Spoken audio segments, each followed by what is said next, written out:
Nous y sommes, place à l'actu décalé de ce jour, consacré à la thématique que voici, les élèves et le téléphone portable. Quelle utilisation rationnelle en pleine année scolaire? Vos avis nous intéressent. Vous avez la possibilité de nous appeler au 96 76 68 68. On va dire d'ici une dizaine de minutes, peut-être moins, le temps qu'on s'entretienne rapidement en plateau avec Stanislas Amoa qui est resté des nôtres. C'est le moment de parler, hein, pas de s'attacher la bouche. Enfin, on comprendra qui pourra. Stanislas Amoa. Alors, on parle donc des élèves et de l'utilisation du téléphone portable. Enfin, le thème, c'est des élèves et le téléphone portable. Quelle utilisation rationnelle en pleine année scolaire? On aurait même pu parler d'utilité aussi, Stanislas Amoa. Justement, sur la question de l'utilité du téléphone portable aujourd'hui, je pense que la question en elle-même ne se pose plus, puisque le téléphone portable fait partie de notre quotidien. On l'utilise en permanence donc, dans nos différentes activités. Ouais. Mais les élèves, en ont-ils besoin? Bon, je répondrai, si je dois être péremptoire, je dirais que les élèves n'en ont pas besoin. Ça pourra étonner. En année scolaire? Alors, en année scolaire, justement, parce que la question, elle est bien libellée. On parle de l'utilisation rationnelle en pleine année scolaire. Les élèves, pour ma part, n'en ont pas besoin en année scolaire pour la simple et unique raison qu'on ne peut pas faire deux choses à la fois. D'accord. Imaginez qu'un élève, vous êtes enseignant, un apprenant en classe et vous êtes en train de développer votre cours. Oui, de dispenser le cours. Et dispenser le cours, il est sur son téléphone portable. Donc, il ne vous suit pas. À l'interrogation, il n'aura pas la moyenne. Et après, c'est pour dire que le professeur est incompétent alors qu'il a été distrait pendant tout le cours. Et si vous vous hasardez à le sanctionner ou à le mettre dehors, à lui coller des heures, on va vous créer des problèmes par la suite. Donc, le téléphone portable pendant l'année scolaire n'est pas d'utilité pour l'apprenant, pour la simple et unique raison que cela participe de sa distraction. Et qui dit distraction dit mauvaise note et donc mauvais résultat en fin d'année scolaire. Et donc, l'investissement des parents ne sera pas rentabilisé. Alors que les parents ont investi sur vous pour que, à la fin, on puisse avoir de bons résultats pour passer en année supérieure ou pour réussir à son examen. Et donc, vu sous cet angle, le téléphone portable n'est pas d'utilité pour vous. Alors, quand vous finissez les cours peut-être à 13h ou à midi, on pourrait dire que oui, parce qu'il y a des enfants qui restent dans les établissements, qui ne rentrent pas à la maison. Qui ne rentrent pas à la maison. Les parents ont besoin d'avoir leurs nouvelles. Alors, tout dépend des dispositifs mis en place par les établissements. Il y en a qui interdisent carrément les téléphones portables qui estiment que pour tout parent qui doit être en contact avec son enfant, eh bien, il faille passer par l'administration. Et donc, dans ce cas, on met à disposition du parent un numéro de téléphone, soit du censeur ou du directeur ou d'un professeur principal qui est en contact permanent avec l'apprenant. Et donc, quand le parent appelle, l'apprenant discute au travers du téléphone de la personne indiquée. Voilà, ou de cette personne qui joue un rôle d'intermédiaire. Donc, de cette façon, eh bien, l'apprenant est en contact avec ses parents. Et donc, passé cela, je ne vois pas quelle utilité réelle le téléphone procurerait à un apprenant pendant la période de l'année scolaire. Et mieux, il y en a, vous savez, même on a pu observer dans certains établissements que les élèves ou apprenants qui s'entêtent à apporter les téléphones portables en classe le font justement soit à l'insu des parents ou à l'insu des professeurs. On n'ose pas le sortir en classe. Peut-être c'est pendant la récréation ou bien pendant une pause qu'on sort ça peut-être pour influencer d'autres camarades dans la classe pour leur montrer que bon, mes parents sont gentils, on a pu me payer un téléphone portable. Et donc, ça n'a pas forcément un usage utilitaire dans le cadre scolaire. Et donc, pour les apprenants qui en disposent, je leur conseillerais simplement de laisser leur téléphone portable à la maison. Quand vous revenez des cours, vous pouvez en faire usage, voir un peu les appels manqués. Encore que, comme certains parents le disent, vous avez qui pour vous appeler pendant la période scolaire. Et donc, les téléphones portables, peut-être pendant les congés ou pendant les vacances, oui, l'apprenant peut en disposer. Mais là aussi, il faudra recadrer l'usage parce qu'il ne peut pas en disposer comme un parent peut en disposer. Aujourd'hui, par exemple, nous avons le téléphone portable comme outil de travail et ce que beaucoup ne savent pas d'ailleurs. Et donc, quand on est dans le cadre professionnel, on peut en faire usage, mais l'apprenant qui en fait usage en classe est distrait, forcément il n'est pas présent, et la conséquence directe, c'est que les résultats sont mauvais, ce qu'on ne souhaite pas. D'accord. Quand je suis votre développement, je me rends bien compte que les élèves n'ont pas le droit d'utiliser les téléphones portables en pleine année scolaire. Ouais. J'en connais qui sont forcément pas du même avis que vous, qui vous en veulent beaucoup d'ailleurs. Je le sais aussi. À ce moment précis, s'ils pouvaient... S'ils pouvaient venir répondre. Ils pouvaient venir répondre, justement. Je pense qu'ils ne boudraient pas leur plaisir pour le faire.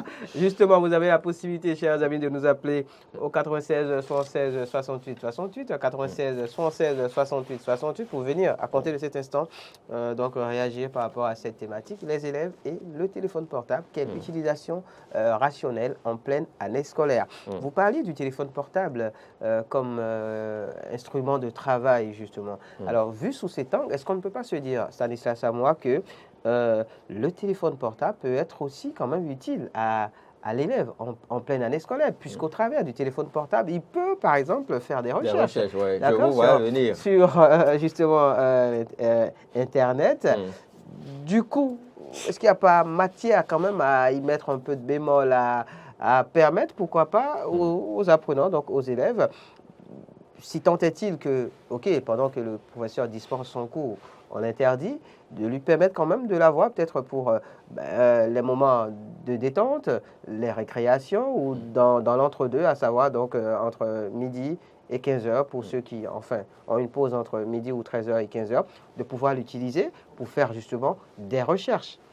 Je vais vous donner Parce que le téléphone portable n'est pas qu'un outil de distraction. Je suis d'accord. Je vais vous donner un exemple. Vous savez, dans le cadre scolaire, il a été souvent observé que les apprenants, pour la minorité qui amène les téléphones portables en classe, n'en font pas usage à des fins de recherche, mais plutôt à des fins de distraction. Et quand vous faites le sondage, vous verrez que le résultat nous donne que sur 10 élèves qui apportent leur téléphone portable, 8 ou 9, entre midi et 2, comme vous le disiez tout à l'heure, l'utilisent avec des écouteurs dans les oreilles pour suivre la musique ou bien pour chatter ou pour échanger avec des amis. Et donc, nulle part, ils n'ont cet objectif-là de faire des recherches ou encore de soigner l'apprentissage qu'ils sont en train de mener à l'école. Et c'est ce qui m'a amené justement, dans mon premier développement, à dire que le téléphone portable peut être utilisé à la maison, encore faudrait-il le cadrer. Et quand je parlais de cadrage, c'est à cette fin justement. Les parents qui ont pu acheter un téléphone portable à leurs enfants peuvent cadrer l'usage en leur disant qui ont pu s'acheter un téléphone portable. Acheter le téléphone portable, oui, parce qu'il y en a qui le font. Oui. Il faut leur dire, il faut faire des recherches. Parce qu'avant, nous, on était habitués au cybercafé. Vous achetiez des heures, et la navigation, ça vous paie le temps, ça tournait. Entre 300 et 500 au début, et 500. Après c'est allé à... Bon. Voilà, c'est ça. Et vous passez tout votre temps, vous n'avez même pas, ce n'est pas aujourd'hui où la connexion est accessible à tous. Bien sûr, en un clic, vous avez tout ce que vous voulez. Vous tapez yahoo.fr, vous attendez 10 minutes. 10 minutes, alors que ça décompte. Ça décompte et c'est votre argent qui s'en va. Et donc, aujourd'hui, ils ont cette facilité-là de faire des recherches. Encore faudrait-il les recadrer. Vous voulez joindre votre enfant. Et que quel que soit le canal, que ce ne soit pas le directeur ou que ce ne soit pas le téléphone que vous lui avez acheté, que vous parvenez quand même à savoir que votre enfant est dans les 4 murs du collège et qu'il est en train de se reposer et que votre cœur se soit apaisé par ce fait, eh bien, il n'y a pas de souci. Mais si, au lieu de penser à ça, le parent veut déplacer le problème en estimant que j'ai payé un téléphone de 800 000 pour mon enfant et c'est par ce téléphone-là que je veux parler à mon enfant, je pense que le parent lui-même est en train de créer un autre problème, ce qui ne devrait pas. Et donc, dans ce cas, ça n'aide pas forcément l'administration qui se verrait un bras cassé parce que l'administration verrait simplement que le papa ou la maman est en train de défendre son enfant au détriment de l'administration. Alors que nous savons que dans le système éducatif, tous les maillons doivent se réunir. Autant l'administration que les parents doivent conjuguer leurs efforts pour assurer l'avenir des enfants. Et donc, vu sous cette forme-là, je pense que les établissements qui autorisent les téléphones portables encore qui ne doivent n'en avoir pas assez. Que dire de ces établissements? Ne sont-ils pas assez, on va dire, consciencieux? ne sont-ils pas assez responsables? Ne prennent-ils pas assez la mesure de la situation? On ne parlerait pas de manque de conscience, mais on parlerait peut-être, j'emprunterai votre deuxième expression, ils ne prennent pas suffisamment la mesure de la situation. Parce que vous savez, la liberté a tout fait de virer au libertinage si ce n'est pas cadré. On sait, on a tous été adolescents, on sait un peu comment il y a cette fougue-là quand vous avez un nouvel outil, surtout que ce n'est pas tellement répandu dans les lycées et collèges. Quand vous avez ça, vous n'avez pas envie de faire des recherches, vous avez envie de montrer à vos camarades que vous disposez d'un téléphone portable. Et la curiosité aidant à mettre, vous savez, tous les camarades s'agglutinent autour de vous, vous tapez sur telle application, je suis sur TikTok, je suis sur telle. Et donc, l'objectif de départ, qui est que le parent veut être en contact avec son enfant, est mis de côté. C'est plutôt d'autres objectifs qui sont atteints. On va sur les sites qui sont aussi interdits, vu leur âge, et ça crée d'autres désagréments. Et donc, finalement, j'estime que les établissements qui longtemps ont autorisé les téléphones portables devraient recadrer la situation et pencher beaucoup plus pour l'exemple que j'ai donné tout à l'heure, mettre à disposition des enseignants qui seront les canaux par lesquels on pourra justement joindre les enfants étant en situation de classe pour leur permettre d'avoir les nouvelles. Parce que le parent qui inscrit son enfant à l'école doit avoir ces nouvelles. Mais une fois encore, il ne faut pas insister sur le fait que je dois avoir les nouvelles de mes enfants uniquement par le téléphone que je lui ai acheté. Il faut savoir raison garder. Et donc, ces établissements, on ne parlera pas d'inconscience, mais on dira simplement qu'ils n'ont pas pris la mesure de la situation. Et ils gagneraient pour leur notoriété et surtout pour leur crédibilité, ils gagneraient à revoir leurs décisions pour que l'objectif des parents, qui est que leur investissement ne soit pas perdu en fin d'année, que cet objectif aussi soit atteint. Voilà pour ce qui est donc de l'utilisation en milieu scolaire. Pour revenir à la maison, parlant donc de l'élève qui n'a pas le droit peut-être de l'utiliser en milieu scolaire, une fois à la maison, êtes-vous aussi péremptoire sur la question? C'est vrai qu'on parle évidemment de l'année scolaire de manière générale, mais êtes-vous aussi péremptoire sur la question? Une fois rentré à la maison, le week-end par exemple, n'a-t-il pas le droit d'y toucher Stanislas Amoah? On va finir sur très certainement cette question. Oui, il a le droit d'utiliser son téléphone portable à la maison, surtout quand on quitte l'univers scolaire. Vous savez qu'il y a moins de rigueur, moins de surveillance. Et donc, l'enfant, il est peut-être dans sa chambre avec les nouvelles commodités aujourd'hui. Les parents qui construisent chacun à sa chambre et on ne sait pas forcément ce que l'enfant fait dans sa chambre. Et donc, ce qui change de l'époque où 5, 10 gaillards partageaient la même pièce. Partageaient le même salon. C'était compliqué, hein? C'était compliqué. Que les choses évoluent. Bien sûr, bien sûr. Alors, donc l'enfant, il a le droit d'utiliser son téléphone portable, mais j'en appelle à la vigilance des parents. Il y a que certains parents sont occupés, bon, pas certains, en tout cas, tout le monde est occupé aujourd'hui à chercher la pitance journalière. Et dans les enfants, ce qu'on appelle peut-être un majordome à la maison, quelqu'un de plus adulte qui surveille un peu leur mouvement. Et donc, il revient à ces personnes-là, justement, de voir ce que l'enfant est en train de faire avec son téléphone portable dans sa chambre. Parce que figurez-vous, à la maison, il y a même des enfants qui ont des codes sur leur téléphone portable. Bien sûr. Et qui ne veulent même pas que les parents y accèdent.